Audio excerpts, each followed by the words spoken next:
Viewers সবাই কেমন আছেন? আশা করি ভালো আছেন। এইবারের প্রতিবেদনটি একটু ভিন্নধর্মী। চলুন ঘুরে আসি বনে জঙ্গলে।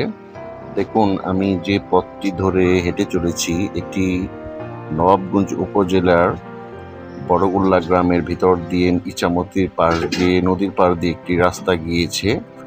তো সেই রাস্তা দিয়ে আমি আরেকটি পাশের গ্রামে চলে যাব, সেটার নাম ছোটগোল্লা। দেখুন বন্ধুরা, পরিবেশটি এমন নিরিবিলি এবং সুন্দর, শুনশান, চারিদিকে জঙ্গল, বাঁশঝোপ আর গাছগাছালিতে ঘেরা। তো এমন একটি অনুভূতি এখানে লাগছে যে দেখে মনে হচ্ছে যে আমরা সুন্দরবনের ভিতর দিয়ে হেঁটে যাচ্ছি। আসলে যারা কখনো সুন্দরবন ঘুরতে যাননি, তো এটা এই বনের মতো লাগতেছে। এই দৃশ্যটি দেখে আপনারা সুন্দরবনের যে একটা ফিল সেটা নিতে পারেন। তো আসলে আমি যখন এদিক দিয়ে হেঁটে যাচ্ছিলাম আমার মনে হয় আমার এমন একটা এক্সপিরিয়েন্স ফিল হচ্ছিল যে আমি জঙ্গল সাফারিতে এসেছি।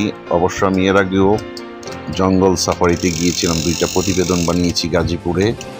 তো যখন এদিক দিয়ে হেঁটে যাচ্ছিলাম সেই কথাটি মনে পড়ে গেল এবং সেই ফিল পাচ্ছিলাম।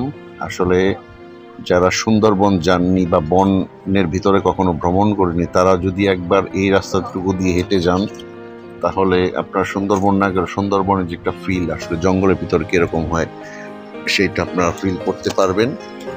তো আসুন বন্ধুরা, এই ধরনের ব্লগ দেখার জন্য পাশে থাকুন, সাথে থাকুন, আমি আছি আপনাদের সাথে।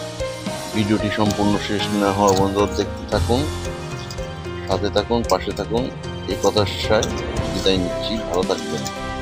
আবারও আসসালামু আলাইকুম, ধন্যবাদ।